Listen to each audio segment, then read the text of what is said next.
Olá! Este é mais um vídeo que faz parte do webinário do 7º Congresso Brasileiro sobre Síndrome de Down. O assunto de hoje é a importância da inserção da pessoa com Síndrome de Down na sociedade. Essa inclusão é um desafio que tem que ser abraçado pela família desde cedo, colocando a pessoa com Síndrome de Down em contato com outras crianças através do ensino regular e mostrando assim que a condição genética não é sinônimo de limitações. Quem irá exaltar a importância disso é a psicóloga Maria de Fátima Mineto e a fonoaudióloga Érica Campos.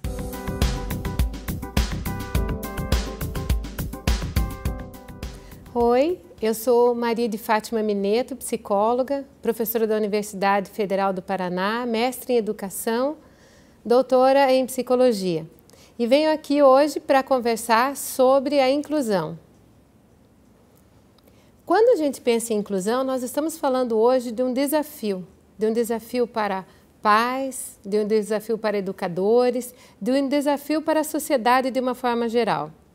Quando a gente pensa em inclusão, nós temos que lembrar que a inclusão ela acontece em vários âmbitos. Nós temos a inclusão que já deveria começar desde a criança pequena em casa, onde os próprios pais oportunizam a criança um ambiente onde ela conviva com toda a diferença possível, a diversidade, e ao mesmo tempo lembrando que não adianta só a família fazer a inclusão, mas toda a sociedade tem que estar envolvida. Então, nesse sentido, o Congresso da Síndrome de Down ele vem para oportunizar um debate maior onde nós vamos explorar a inclusão no ambiente escolar, a inclusão social e a inclusão no mercado de trabalho. Como a gente pode observar, a inclusão em si, a ideia do processo inclusivo é que se respeite a diversidade da criança, não tentando transformá-la em algo que ela não é. Ou seja, nós seres humanos somos todos caracterizados pela diferença. O que constitui o ser humano hoje, com certeza, é a diversidade. Então, cada um de nós é único, não existe duas pessoas iguais, porque poderíamos imaginar que alguém tivesse um modelo exclusivo. As pessoas que têm alguma deficiência, no caso da síndrome de Down, por exemplo, elas têm características próprias, que são herdadas dos pais fisicamente e também as características da própria síndrome. E isso faz com que cada uma, apesar de ter a síndrome de Down, tenha o seu desenvolvimento muito peculiar. Quando a gente pensa no pensamento atual sobre inclusão, ela sugere que a sociedade se adapte ao sujeito e o sujeito se adapte à sociedade. Há uns anos atrás, vamos pensar assim na década de 80, ainda se tinha a ideia de que a introdução de uma criança com deficiência em qualquer âmbito teria que ser tentando colocá-la numa situação de normalidade, ou seja, tentando curar ou minimizar a sua deficiência para que aí ela pudesse conviver com os demais. Hoje, não é esse pensamento que é aceito. Quando falamos de inclusão, estamos falando, nós, seres sociais, devemos nos adaptarmos uns aos outros, independente da nossa condição. Então, ao mesmo tempo que a pessoa com a deficiência tem que fazer um esforço de convivência, nós temos que fazer o mesmo esforço para que essa convivência aconteça. Dentro de um pensamento inclusivo, nós temos que pensar que a condição do sujeito é única. Então, a deficiência é algo que nós não podemos tirar dele. Mas a sociedade, o meio, pode ser adaptado. Então, se nós temos uma pessoa com deficiência, nós temos que adaptar este meio para que essa pessoa, adulta, criança, não importa, tenha uma qualidade de vida boa. Esse é o pensamento inclusivo. E muitas vezes o que a gente observa hoje no contexto social é ainda a tendência de a gente querer transformar a pessoa com deficiência em uma pessoa que não tenha nenhuma diferença. E isso a gente sabe que não é possível, nem viável e nem aceitável. Quando a gente pensa em inclusão de uma forma geral, a família deve oportunizar isso, mas quando a gente entra na escola, normalmente são os primeiros passos que a gente começa a sentir uma certa dificuldade do contexto e entender a diversidade. Durante muitos anos, a escola, ela teve um modelo de atender os alunos de uma forma muito homogênea, o que, na verdade, nunca correspondeu ao real. Se vocês observarem, a escola já tinha problemas antes da chegada da inclusão. Então, esse desafio da escola achar alternativas, formas de se adaptar a esse sujeito dentro dessa condição específica dele, é o que traz a maior dificuldade no processo de inclusão e que muitas vezes pode causar algum sofrimento, tanto para os professores como para as crianças de uma forma geral, as que têm a necessidade especial ou não. Então, hoje, quanto mais a gente falar sobre o assunto, quanto mais entendermos quais são as necessidades das escolas, quais são as necessidades da criança, aí nós vamos estar caminhando realmente para um processo inclusivo.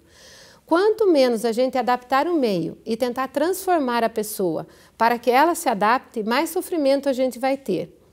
Uma das maiores dificuldades hoje é quando a gente não acredita no potencial e não consegue enxergar o potencial da pessoa com a deficiência. Então, se eu olho para a deficiência, eu não olho para um sujeito. E a deficiência em si, ela pode parecer paralisante, mas o sujeito, ele é único e ele tem milhões de possibilidades de desenvolvimento e de capacidade de realizar coisas, talvez diferente do que eu imagine, ou que você imagine, mas algo que é possível para ele. Então, falar em inclusão exige uma mudança de concepção sobre a diferença e também exige uma necessidade de mudanças gerais no contexto social. Se vocês observaram, a nossa sociedade ela já deu muitos passos a favor disso. Hoje nós temos vagas diferenciadas para pessoas com deficiência, nós temos alguns tipos de benefícios que favorecem a pessoa com necessidade especial. Isso faz com que a gente reflita de que o meio precisa dar condições de igualdade e não ficarmos de uma forma ou outra esperando que esse sujeito se torne normal para que tenha qualidade de vida, e isso a gente sabe que não vai acontecer. Então, num processo inclusivo, o que é muito importante é nós buscarmos alternativas únicas para cada caso, porque não existe uma sequência que a gente possa dizer, olha, isso vai fazer com que a inclusão dê certo. Várias coisas precisam ser pensadas para cada caso individualmente. Vamos pensar especificamente nas crianças com a síndrome de Down. Nós já sabemos que a principal característica deles é um déficit cognitivo. Essa alteração cognitiva, esse atraso cognitivo, traz uma necessidade de mudança de algo que não é físico. Não é só fazer uma rampa, não é só uma prótese ou uma muleta. Nós precisamos entender que no caso da deficiência intelectual, o primeiro passo para a inclusão é acreditar no potencial. Não existe não aprender. O tempo de aprendizado pode ser diferente, mas não existe não aprender. E se nós não ensinarmos o que a gente quer de bom, a criança vai aprender o que a gente mostra. Por exemplo, a rejeição. E isso é uma coisa que a gente não pode admitir. A escola é o primeiro passo real para uma inclusão que vai mudar a sociedade, vai mudar o conceito futuro. Hoje, as crianças que estão no ensino regular vão ser os futuros empregadores dessa criança que tem a necessidade especial. Então, para a gente pensar no futuro, no mercado de trabalho, se nós pensarmos numa inclusão social, nesse adulto bem colocado, nós temos que pensar que a grande transformação está dentro da escola. E muitas vezes os pais têm uma vontade de fazer esse processo inclusivo, mas se esbarram nas barreiras que nós temos dentro da escola, que na verdade a escola sempre teve, com ela mesma e com todos os seus alunos. Mas, com a entrada da inclusão, ela veio aflorar, ela veio mostrar as grandes dificuldades que a gente tem. Muitos alunos em sala de aula, às vezes a formação do professor que não é adequada a tudo realmente que a criança precisa. Então, não tem como nós pensarmos em algo que seja bom para a criança sem pensar no que é bom para a escola. Então, a inclusão ela vem para transformar a nossa realidade para melhor. Na hora que eu aceito, que eu entendo a diversidade, na hora que eu entendo o tempo do outro, a capacidade de aprendizagem do outro de diferente forma, com certeza eu vou conseguir algo que é melhor para mim mesmo e para todos que estão à minha volta. Como consequência de uma inclusão bem feita, nós vamos ter, pensando no futuro, um mercado de trabalho aberto a recepcionar essa pessoa com a síndrome de Down, por exemplo, aceitando todo o seu potencial. Ela não pode tudo, mas ela pode muitas coisas. Se hoje nós temos a escola diante desse desafio, a empresa também, na hora que deve e precisa acolher essa pessoa no seu espaço. Hoje, infelizmente, a gente precisa de uma lei para que a gente consiga esse espaço. A ideia é que quanto mais a gente trabalhe com a inclusão, isso se torne um hábito.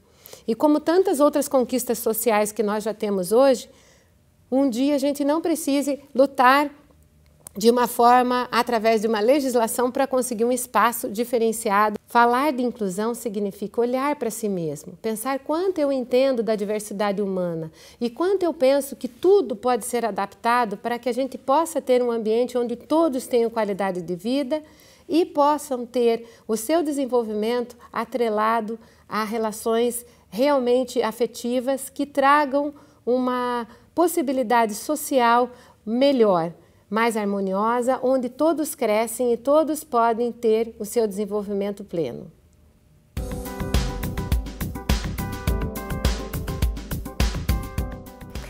O meu nome é Érica Campos, sou fonoaudióloga, especialista em linguagem, disfagia e voz.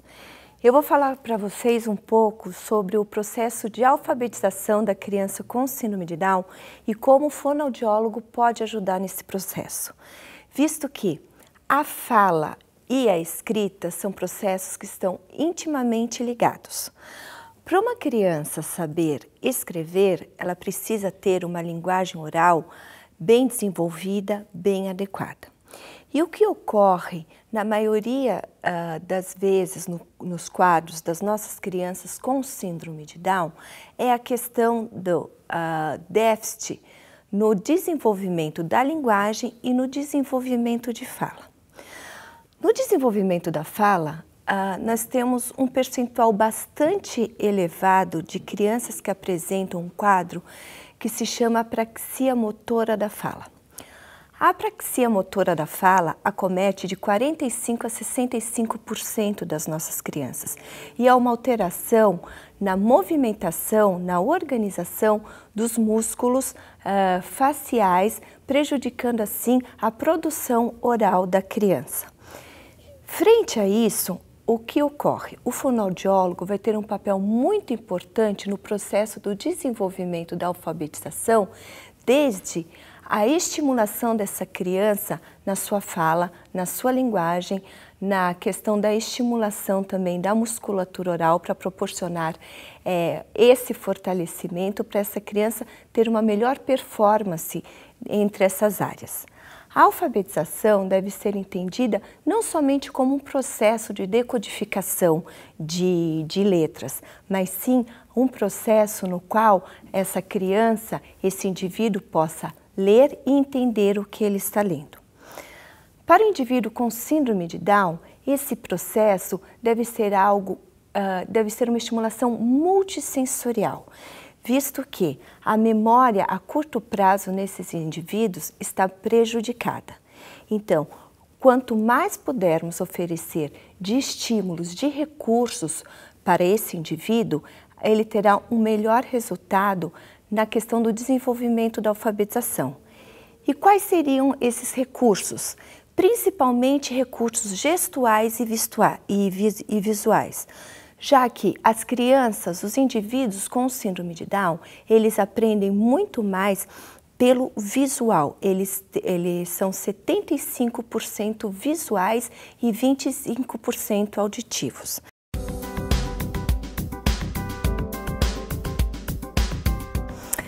Materiais que proporcionem o uso de gestos, figuras, irão beneficiar muito mais esse indivíduo com síndrome de Down. Atualmente, na área da fonoaudiologia, nós temos diversos materiais que auxiliam nesse processo, tanto na questão do desenvolvimento da fala, quanto na questão do desenvolvimento da alfabetização. O método das boquinhas é um método bastante utilizado, no qual nós podemos oferecer, através de figuras, dos pontos articulatórios, uma melhor visualização de como esse indivíduo irá realizar esse fonema e, posteriormente, isso irá ajudar no processo inicial da alfabetização. O outro método que nós temos também é o método dos dedinhos. Esse método também é um método gestual e nele o que ocorre através desses gestos, a terapeuta pode proporcionar para esse indivíduo uma melhora do seu desenvolvimento sintático, ou seja, do aumento de elementos na frase. E isso também pode ajudar na questão da escrita, porque essa criança poderá realizar uma narrativa bem mais ampla, bem mais completa, bem mais específica. Na questão da prontidão para a escrita, temos alguns métodos que também podem beneficiar o início da alfabetização.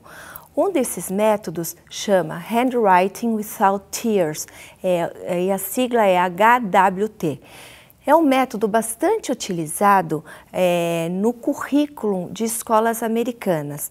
Nele, o profissional usa tanto réguas quanto curvas, e com ele a criança vai memorizando como esse grafema se forma, o sentido desse grafema, para posteriormente ele conseguir realizar a produção numa lousa e depois numa apostila.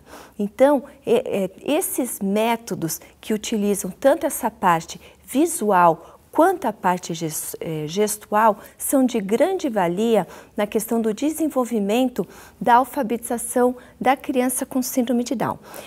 E outro ponto que nós não podemos esquecer é que esse processo também só é bem desenvolvido se o fonoaudiólogo tem junto parceiros que pensam e apoiam essa criança na mesma causa, como terapeutas ocupacionais, psicopedagogas, psicomotricistas, que também ajudam nesse trabalho do desenvolvimento dessa função.